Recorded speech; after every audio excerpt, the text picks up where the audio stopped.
배우 유아인 씨에 이어서 연예계 마약 사건이 또 터졌습니다. 이번에는 배우 이선균 씨인데요. 어제 경찰에 입건돼서 피의자 신분으로 정식 수사를 받게 됐습니다. 이선균 씨의 마약 수사 전망과 함께 갈수록 심각해지는 마약 확산 실태에 대해서 전문가와 이야기 나누어 보겠습니다. 수리남 검사로 많이 알려진 분이죠. 마약 전문 검사 출신입니다. 김희준 변호사 전화 연결하겠습니다. 변호사님 안녕하세요. 예, 안녕하세요. 김희준 변호사입니다. 네, 경찰이 어제 이선균 씨를 피의자로 전환하고 형사 입건했어요. 그동안은 네. 내사 중이었는데 이제 본격 수사가 시작된 거라고 보면 되나요? 예, 본격 수사가 시작된 걸로 보시면 됩니다. 이제 내사 단계에서는 네. 통상적으로 뭐 제보자의 제보가 있다든가 공범의 제보가 있으면은 그 제보의 신빙성을 좀 확인하는 절차를 거치거든요. 예, 그 내사 단계에서 이제 그 신빙성이 어느 정도 확인이 됐다고 봐서 피의자로 정식 입건을 한 것이기 때문에 정식 수사에 돌입한 것으로 보시면 됩니다.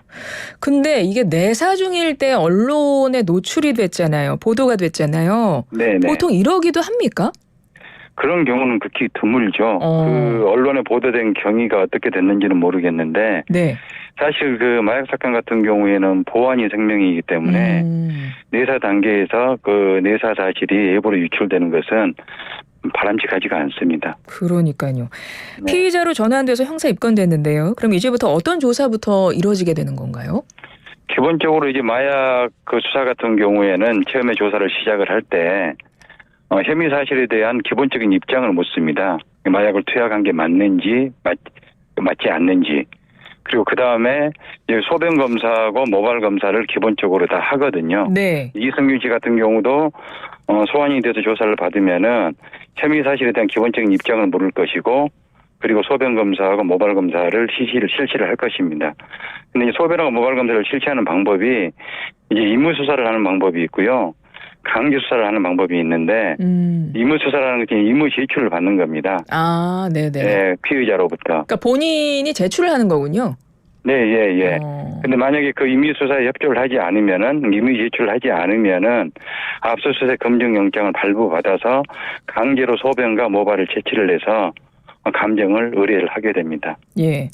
이번에 이선균 씨에 대한 마약 수사의 시작은 뭐 보도가 나오는 걸 보니까 제보로 시작이 됐다고 하더라고요. 네. 그래서 제보 내용을 보니까요. 강남 지역 유흥업소 종사자 A 씨가 VIP 손님 등과 마약 투약을 한다는 제보가 들어왔는데 그 네. VIP 손님들 중에 이선균 씨가 있었다. 지금 이 내용인 것 같아요. 네.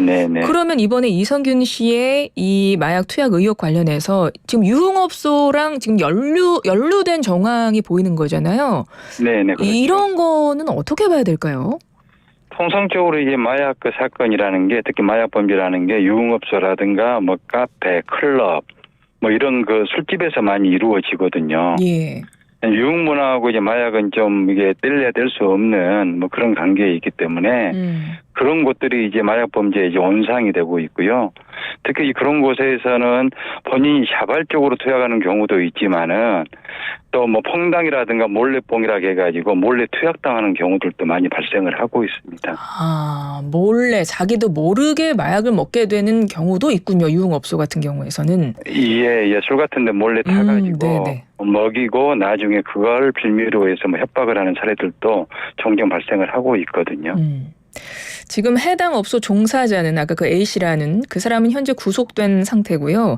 그리고 네네. 이선균 씨는 그동안 마약 투약 의혹과 관련해서 지속적으로 공갈 협박당했다. 3억 5천만 원 뜯겼다. 지금 이런 입장 밝히면서 연루자를 고소했다고도 하더라고요. 네네. 그리고 이제 그 인물이 바로 그 구속된 유흥업소 종사자인 것 같아요. 네. 그렇다면 지금 수사가 이선균 씨가 고소한 그 공갈 협박당한 그 수사가 있는 거고 또 이선균 씨에 대한 마약 수사도 같이 이루어지는 거잖아요. 그렇죠. 이런 경우 뭐 네. 서로 영향을 주거나 그런 일은 없나요? 아주 밀접한 관련이 있습니다. 마치 동전의 양면처럼. 네, 이선균 씨가 이제 협박을 받아가지고 돈을 3억 5천 정도를 그 유흥업소 종사자한테 건네줬다는 건데요. 예. 그 돈을 건네진 이유가 결국은 마약 범죄하고 관련이 있는 거잖아요. 그렇게 보여지죠. 그렇죠? 예, 뭔가 약점을 잡혔기 때문에 돈이 건네셨을 것이고 그 네. 약점이 무엇인지가 지금 마약 범죄하고 연루가 돼 있는 것으로 보여지거든요. 그래서 이제 공갈 범죄를 수사하는 것하고 마약 범죄를 수사하는 것은 아주 뗄래야 뗄 수 없는 불가분적인 관계에 있다고 보여집니다. 그러니까 사람들이 의심하는 건 이렇게 되는 것 같아요. 아니 왜 3억 5천만 원을 뜯겼지? 협박당해서 왜 줬지? 이제 이런 의심을 하게 되는 거니까요. 그렇죠. 예, 당연하죠. 그러니까 잘못이 없으면 그거 왜 주지? 이제 이런 생각을 하게 되니까요. 일반인들은. 네네네. 근데 보니까 같은 혐의를 받는 유흥업소 종사자 그 A 씨 지금 구속이 됐잖아요. 그러면 지금 이선균 씨도 구속 수사 가능성이 있다고 봐야 될까요? 그럼 뭐 전혀 배제할 수는 없고요. 이제 뭐 구속영장을 청구를 할 것인지 말 것인지는 결국은 이제 뭐 도주 및 증거인멸의 우려가 있는지, 그다음에 뭐 사안의 중대성 등을 따져가지고 청구 여부를 결정을 하거든요. 네. 사안의 중대성 측면에서 보면은 과연 투약 횟수가 얼마나 되는지, 그리고 투약 기간이 얼마나 장기간인지, 그리고 투약한 마약의 종류가 몇 가지나 되는지, 그런 것들 종합적으로 고려를 해가지고 구속영장 신청 여부를 결정을 할 것이고요. 그렇기 때문에 구체적인 것은 뭐 혐의 내용이 어떻게 밝혀지는지 여부에 따라서 결정이 될 것으로 보여집니다. 네.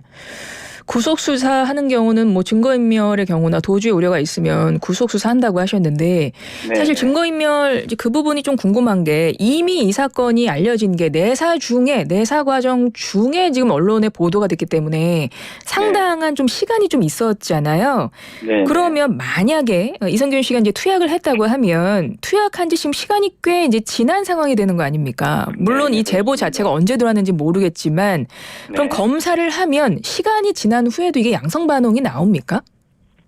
소변 검사 같은 경우에는 안 나올 것이고요. 보통 뭐 일주일에서 10일 이내 뭐 투약한 경우에만 그게 감정에서 양성 반응이 나오기 때문에. 예. 근데 이미 뭐 내사에 돌입을 했고 언론에 보도가 된 상황에서 또 마약을 투약했을 가능성은 없잖아요. 그렇죠. 네, 남아 있는 것은 이제 모발 감정인데 모발 같은 경우에는 이제 통상적으로 6개월. 모발이 아주 긴 경우에는 1년까지도 양성인지 음성인지 여부에 대한 감정이 가능하거든요. 그래서 만약에 마약을 투약을 했다면은 모발 감정에서는 양성이 나올 것입니다. 아, 그래요. 모발에서는. 예. 이번에 이선균 씨가 대마뿐 아니라 여러 종류의 마약을 투약한 것으로 보고 수사를 확대한다고 경찰이 밝혔던데요. 네네. 이 여러 종류의 마약을 투약한 것으로 보인다. 이런 거는 어떤 걸 통해서 이거를 이렇게 추측을 하는 겁니까? 통상적으로 이제 마약 사범들 같은 경우에는 한 가지 종류의 마약만 하지는 않거든요. 예. 지난번에 요하인 씨 같은 경우도 뭐 여러 종류의 마약을 한 것으로 밝혀졌지 않습니까? 네, 그렇기 때문에 항상 그 수사기관 입장에서는 마약 수사를 하는 수사기관 입장에서는 여러 가지 가능성을 두고 수사를 할 수밖에 없는 거고요. 그리고 또 하나의 가능성은 제보자가 제보를 했을 때 단순히 대마뿐만이 아니라 다른 종류의 마약도 같이 했다고 제보했을 가능성도 있는 거죠. 그렇군요. 네. 이번에 이선균 씨 사건에 대해서 조금 더 여쭤보겠습니다. 지금 뭐 수사가 진행 중이라 뭐 좀 말하기 좀 조심스러운 부분도 있을 것 같긴 한데 워낙 대중들이 궁금해하는 부분들이 있고 뭐 보도에 좀 계속 이제 연일 보도가 되고 있기 때문에 좀 정리를 하기 위해서도 좀 여쭤보면요. 이번에 이선균 씨 마약 투약과 관련해서 같이 등장하는 이제 말들이 있습니다. 아까 그 여성 종업원 같은 경우는 이제 보통 이제 탄프로라는 이런 용어가 나오기도 하고 그리고 예전에 과거 마약 투약했던 전과가 있었던 황하나 씨나 한서희 씨 이름도 지금 언급이 되기는 하더라고요. 네네. 지금 이 관계가 어떻게 되고 있는 겁니까? 뭐 두 사람의 이름이 언론에 보도가 되고 있기는 한데 어제 이제 뭐 이선균 씨가 변호인 측을 통해서 밝힌 내용에 따르면은 뭐 이선균 씨 본인은 전혀 그 두 사람하고 관련도 없고 모르는 사이라고 그렇게 하고 있지 않습니까? 황하나 씨랑 한서희 씨요. 예. 모르는 사이라고 하고 있는데 아무튼 그 경찰 입장에서는 그런 부분까지도 정말 모르는 사이가 맞는지 아니면 같이 뭐 투약한 사실이 있는지 여러 가지 혐의점을 두고 조사를 할 수밖에 없을 겁니다. 그리고 이제 협박 뭐 이런 단어도 나오고 해서 보통 이제 마약 수사를 우리 변호사님께서 마약 수사를 전담하셨던 검사님 출신이기 때문에 이 사건이 좀 언론에 보도되는 것만 봐도 전체적으로 이 사건의 그림을 그리실 수 있을 것 같습니다. 제 생각에는 수사를 많이 해보셨으니까 이 사건 뭐 어떻게 지금 판단하고 계세요? 어떻게 그리고 계세요? 변호사님은? 여기 지금 그 마약 범죄하고 이제 공갈 범죄가 결합된 그런 형태인데요. 네. 지금 3억 5천이라는 적지 않은 돈이 건네갔고 이제 그 돈의 성격이 무엇인지가 굉장히 앞으로 중요한 수사가 될 것 같아요. 왜냐하면 그건 이성균 씨의 이제 구속영장 청구 여부하고도 관련이 있다고 보여지는데요. 네. 이성균 씨 입장에서는 3억 5천이라는 돈을 협박을 당해서 뭐 줄 수밖에 없었다라고 공갈이라고 주장을 하고 있는데 만약에 그게 아니고 같이 이제 마약을 투약을 했고 그 마약 투약 사실을 숨기기 위한 뭐 진술을 은폐하기 위한 아니면 진술을 짜맞추기 위한 그런 대가성 돈이었다고도 밝혀지게 되면은 네. 사건은 굉장히 커지고 증폭이 되면서 구속이 될 가능성이 굉장히 높아지거든요. 근데 이제 결국은 예. 그 돈의 성격이 굉장히 중요해질 것 같습니다. 근데 저는 이 단어가 있지 않습니까? 공갈 네. 협박이라고 돼 있어요. 근데 보통 공갈이라는 표현은 없는 사건, 그러니까 없는 사실에 대해서 내가 공갈 협박 이렇게 표현을 하잖아요. 근데 지금 이성균 씨 변호인 측에서는 공갈 협박이라는 표현을 썼던데 그럼 이거는 나는 없는 사실을 뭐 협박받았다 이런 의미도 들어있다고 볼 수는 없나요? 예, 그 공갈죄에서의 그 구속 요건을 보면은 네.